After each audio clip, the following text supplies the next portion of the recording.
"What's your name?" a person asked curiously, and the response came with a tranquil but assertive voice. "Well, my name is Jim, but most people call me Jim." It was a line that to the naked eye appeared dull and even mundane. But when put into the madness and brilliance of Blazing Saddles, it had the strange heft of absurdity that characterized the movie. Blazing Saddles is 3 words: dare to defy rules. Released in 1974, it wasn't merely another comedy that made people laugh. It was a box office explosion and cultural earthquake that transformed what comedy could do. The movie was bold, courageous, and irreverently satirical, testing every limit of taste, politics, and artistic freedom. Few might have guessed the effect it would have, and fewer still really knew the madness and intrigue that existed behind the camera. With all its slick sententiousness on screen, production of Blazing Saddles was less than smooth. Hair-raising incidents teetered on the brink of bringing production crashing down before it had even begun. Jarring surprises from Mel Brooks regularly took risks to the extreme, and unanticipated meddling by Gene Wilder saved the movie more than once. From actors fainting on set to executives getting in a flap about offending content, Blazing Saddles behind the scenes is a tale as crazy as the movie itself, and one startling revelation can alter the way you ever watch the film again. Disaster struck it did. Even before Gene Wilder stepped foot into the role that would make him legendary, the production was hit with a horrendous incident that could have derailed everything before even the first camera click. The Waco Kid role had initially been offered to Gig Young, who was a Hollywood veteran and Academy Award winner. In theory, he was ideal for the part, a man with the gravitas, reputation, and weathered looks of a veteran gunslinger whose tired history belonged on the character like a glove. But no sooner had the cameras rolled than calamity. On the first day of shooting, Young burst out in a cold sweat, his speech stumbling in a way that bewildered the crew. Initially, everyone believed it was a part of his act, maybe an artistic interpretation of the character. But soon enough, the truth came out. Gig Young was experiencing bad alcohol withdrawal. By mid-morning, he fell down. The camera stopped rolling, production stopped, and panic erupted on the set. Mel Brooks and his team did not have time for readings and negotiations. The film, controversial and delicate as it already was, could not afford to waste time. Brooks had no choice. He grabbed the phone and called Gene Wilder. The phone call was brief, just a few words, but it would become memorable in the history of film. Wilder didn't inquire about the character, the screenplay, or the pay. He just said, "I will come." In less than a day, Wilder was on location. With no preparation, no rehearsal, and not even a moment to accommodate, he slipped into the Waco Kid role as if he had been born to it. What resulted was nothing less than miraculous. Wilder did more than salvage the film from disaster. He took the character and made him a symbol of understated excellence and satire that sustained the entire picture. But Wilder insisted on one thing before signing up the Waco Kid. His character would not be played for comedy. In a movie filled to bursting with lethal gags, outlandish situations, and hyperbolic satire, Wilder insisted on doing the exact opposite. His Waco Kid would be taciturn, melancholy, and saturated in a tired kind of tragedy. Mel Brooks himself would later refer to the Waco Kid as the backbone of the whole film, and it was no overstatement. While baddies like Hedley Lamar and other characters took absurdity to its limits, the Waco Kid was the eye of the hurricane, unmoving, unruffled, haunting. Wilder employed silence, pauses, and somberness as his comedy weapons. He knew something few others knew. Contrast is the most biting of comedy tools. To turn chaos into comedy, you require calm in its vicinity. To render absurdity more potent, you require truth standing motionless in its shade. That was what Wilder provided to the film. His weary eyes, shuddering hands, and flat, affectless tone transformed what would otherwise have been a disposable sidekick character into a figure that was hilarious as well as profoundly tragic. When the Waco Kid introduced himself languidly from a jail cell bunk, half groggy and half awake, speaking, Wilder did not milk it for a cheap laugh. Rather, he lent the line a tragic dignity, and what was left was a sort of haunting humor that resonated with audiences long after. It was a gamble of risk. Normally, a retiring type would disappear in the din of more boisterous performances, but Wilder's skill at timing and emotional accuracy made the opposite happen. Despite the odds, the Waco Kid turned into one of the most hilarious moments of the movie. Behind this character, though, was an actor with more than mere comic timing. He bore the heart of the film. Waco Kid was not merely a drunk comedian. He was a fallen legend, the fastest gun in the West, now drained by booze, isolation, and the weight of violence. Wilder added subtlety to the role with gestures that suggested trauma, shaking hands, deep sighs, a smirk that struggled to conceal sorrow. When he acknowledged having once been the quickest draw, his voice was devoid of pride. Rather, it was a confessional, a gut-wrenching reminder of a life that had shattered him. Why did Wilder go this route?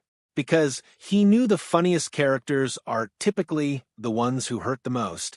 That hidden sorrow made the humor more biting, the satire more profound, and the audience's laughter more squirm-inducing. In an era when comedy was based on over-the-top acting and volume, Wilder demonstrated that silence was an equal force. His philosophy was straightforward: don't beg for laughter. Reveal the truth, and the public will laugh. But even while Wilder grounded the film, production behind the scenes hung suspended in mid-collapse at all times. Warner Brothers, the studio financing the film, was intensely uncomfortable with its subject matter. The biting satire of racism, politics, and Hollywood itself caused immediate alarm. Executives insisted on cuts of lines, removals of slurs, and tempering of incendiary scenes. They threatened to close down the production unless edited. But Wilder refused to budge, along with Mel Brooks. Although he was neither producer nor director, he leveraged his reputation and his clout in order to defend Brooks' vision. Never, he said to the executives when they insisted on cuts. Comedy, in his view, needed to be edgy, even rude, if it was to tell the truth. Without its gritty bite, the film would be nothing more than a shallow gag reel. His quiet rebellion emboldened Brooks and withstood the pressure to keep the film's uncompromising spirit intact. Wilder didn't think laughter was only to comfort. It was a tool to reveal the hypocrisies of society, from racism to Hollywood's own corruption. Without Wilder, the film might have been defanged, but thanks to him, it kept the power that made it indelible. The studio wars weren't the only mayhem. On set, the vibe was so ridiculous that shooting frequently fell apart, not from disagreements or blunders, but from being unable to stop laughing. Wilder's flat delivery and well-placed lines were so devastatingly funny that the crew collapsed into laughter so frequently that shooting had to be interrupted. Once, it became so overwhelming that Mel Brooks had to abandon the set just so the sound wouldn't carry over into the sound recording. Finally, Brooks came up with a strange, yet ingenious solution. He distributed handkerchiefs to the crew. Whenever a person felt he was going to explode with laughter, he would have to ram a handkerchief into his mouth. When Brooks saw lots of white cloths quivering, the scene was gold. One classic moment was when the Waco Kid explained to Bart, "You have to remember that they are just simple farmers, people of the land, the common clay of the New West. You know, morons." The rhythm, the sarcastic undercurrent, the sudden cadence, it shattered Cleveland Little, it shattered the crew, and it shattered Brooks himself. None of it was done that way in the script, and yet it is one of the most memorable comedic moments in the film. Ironically, not everything of Wilder's genius ever reached audiences.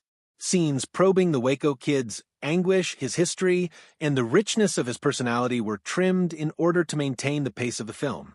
Were they included, the film would have had an even deeper emotional resonance, but at the expense of its relentless energy.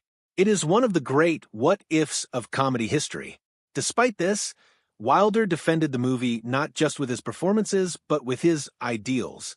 When executives panicked at obscenity and satire, he stood firm and refused to make concessions. When mayhem threatened to unwind scenes, he ground them out with steady control. And when Mel Brooks needed support, Wilder was the unassuming presence who bolstered him. Amidst all this turmoil, something miraculous occurred that would gift the world another masterpiece. One afternoon, on a break on the set, Wilder casually asked Mel Brooks, "Mel, suppose that Dr. Frankenstein's grandson wanted to reject the family heritage?" Brooks dismissed it at first. He was worn out, overwhelmed by the fight over Blazing Saddles. But Wilder persisted. In secret, he started working on a script. When Brooks finally read it, he was stunned. That offhand comment was the germ of Young Frankenstein, arguably the greatest comedy in cinema history. As he had done on the set, Wilder applied restraint, understatement, and emotional realism to take something chaotic and turn it into a masterpiece. When Blazing Saddles finally opened in 1974, it wasn't merely a movie, it was a revolution. It broke the Hollywood's unspoken rules, dared to say the unsayable, and permanently transformed the function of comedy. It was not afraid of vulgarity, politics, or race. Rather, it employed them as weapons of satire. It broke the fourth wall, blended time frames, and even saw characters escaping from the set into a cinema hall within a mind-bending metasequence of all time. It influenced generations of movie directors, from Airplane, creators to The Simpsons and Family Guy. It showed that comedy could be something beyond entertainment. It could be an instrument, a reflection, a revolution. Gene Wilder's turn as the Waco Kid is one of the greatest comedic feats of all time, because it wasn't loud or desperate. It was quiet, haunted, and real. Even today, there is argument over whether Blazing Saddles is a work of art that transcends time or merely a product of a particular moral age. But its legacy cannot be questioned. It broke the rules, pushed the boundaries of freedom of expression, and created a debt to popular culture that never diminished. Beneath its dazzling disorder was a tale of close calls, artistic struggles, uncontrollable giggles, and a single man who, with quiet and honesty, saved and redeemed it. And the next time you watch Blazing Saddles and hear that soft opening line, "My name is Jim, but most people call me Jim," keep in mind that beneath those humble words is a tale of failure and salvation, of uprising and imagination, of a movie that took the courage to defy every convention, and of an actor who infused it with life.